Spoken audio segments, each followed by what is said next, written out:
E a raiz, na verdade, ela já é encontrada no embrião. Essa raizinha, ela é chamada de radícula e ela é a primeira a sair na hora da germinação da semente. Tanto na germinação epígea quanto a germinação hipógea, o primeiro que vai sair são as raízes. A grande diferença entre a germinação epígea e a hipógea é que a germinação epígea, quando tem a germinação, a saída das raízes, e você começa a ter a germinação da planta, o cotilédone é observável porque ele fica do lado de fora, ou seja, acima da superfície do solo. Já na germinação hipógea, como é o caso do milho, da ervilha, você não consegue visualizar o cotilédone porque ele fica embaixo do solo, embaixo da superfície do solo. Então, quais são as características da raiz? Geralmente é um órgão aclorofilado, ele não possui clorofila. Se geralmente as raízes elas estão localizadas embaixo da superfície do solo, onde não há radiação solar, não tem por que elas terem clorofila. E a função da raiz é fixação da planta, para que a planta não caia, e absorção da água e sais minerais para a realização da fotossíntese. Existem vários tipos de raízes. Aqui a gente coloca as principais. Temos aqui as subterrâneas, que são as mais conhecidas. Temos 3 tipos de subterrâneas, as axiais, adventícias e tuberosas. Temos as aéreas, que temos 5 tipos, as escoras, tabulares, grampiformes, pneumatóforos e austórios, e as aquáticas. Bom, vamos às raízes subterrâneas. O nome é raiz subterrânea porque ela fica embaixo da superfície do solo. Então, temos 3 tipos. A primeira se chama pivotante ou axial e provavelmente a mais conhecida por vocês, né? Você tem uma raiz principal e outras raízes laterais secundárias, tá? Então, aqui dá para ver direitinho, né? Quando a gente geralmente desenha uma raiz, a gente desenha essa daqui, que é a pivotante ou axial. Uma raiz mais grossa no meio e saindo dela temos outras pequenas raízes. Essas raízes, elas têm alguns componentes que a gente chama de zonas.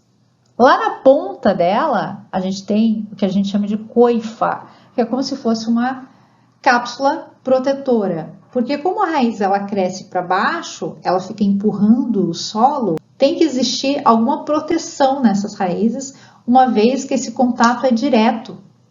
Então, existe a coifa para proteger a ponta da raiz.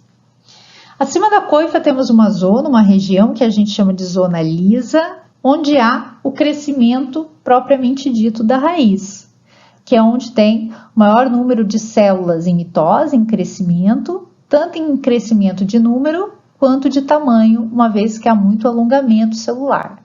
Acima da zona lisa, temos a zona pilífera, onde tem vários pelos absorventes de água e sais minerais, para aumentar a superfície de contato da raiz. E acima dela, temos a zona de ramificação, onde há o crescimento dessas raízes laterais. Também elas são maiores do que as raízes são maiores do que esses pelos, né? São mais grossos, mas também tem o objetivo de absorver água e sais minerais. O segundo tipo de raiz subterrânea é também chamado de fascicular. Ela é muito encontrada em monocotiledôneas, por exemplo, o milho, a cana-de-açúcar. Então, ela não tem uma raiz principal e as laterais.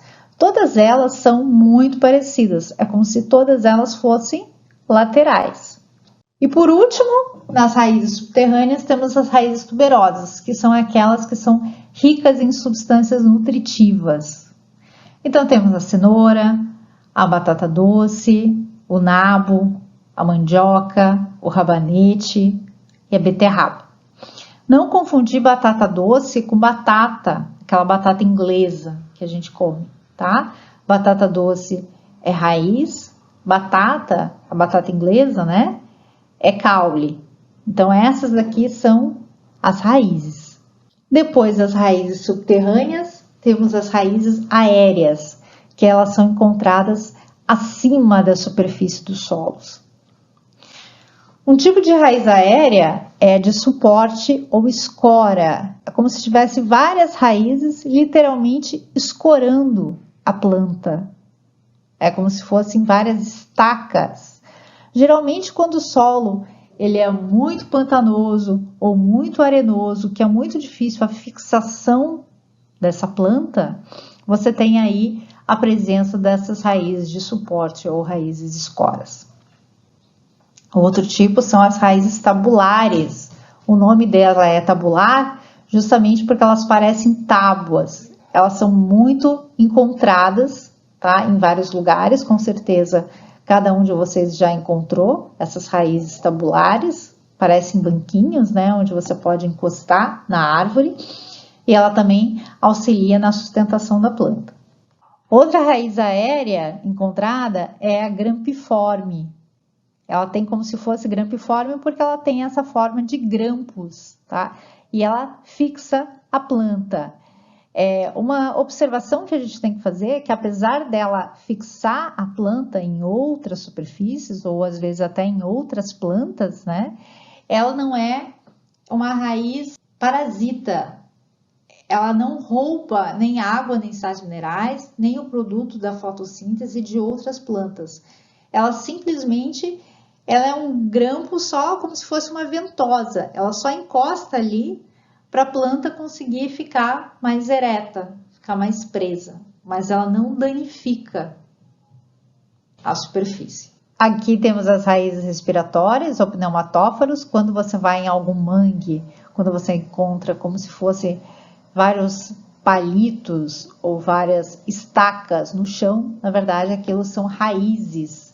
Muitas vezes em solos com pouco oxigênio, que a raiz não encontra oxigênio suficiente para a planta, ela aparece com essas raízes, né, que estouram o solo e vão para a superfície, justamente para a planta, no caso a raiz, conseguir respirar. Por isso, pneumatóforo, pneumo de ar. E aqui temos as raízes aéreas que a gente chama de sugadoras ou austórios. E essas sim são raízes parasitas. Elas podem penetrar na planta e aí elas podem tirar a seiva. Ou elas retiram a seiva bruta, que é a água e sais minerais, ou elas retiram a seiva elaborada, que é o produto da fotossíntese. Quando ela retira só a seiva bruta, que é a água e sais minerais, a gente vai chamar esse austório de hemiparasita. Hemi que significa semi. Ela não retira tudo da planta. Então, é o caso da erva de passarinho. Já no caso da holoparasita, é aquela que consegue sugar a seiva elaborada, que é o produto da fotossíntese. Então, geralmente, essa raiz ou essa planta, ela é aclorofilada, ela não tem clorofila. Por quê? Porque ela não precisa fazer a fotossíntese uma vez que o hospedeiro faz por ela. Então, ela rouba esse produto da fotossíntese de outra planta. É o caso do cipó chumbo. E por último, temos as raízes aquáticas. As raízes aquáticas, elas ficam dentro d'água. Então, elas têm células especiais, que a gente chama de parênquimas, que elas estocam oxigênio, por isso o nome parênquima aerífero. E elas ajudam, principalmente, na flutuação das plantas.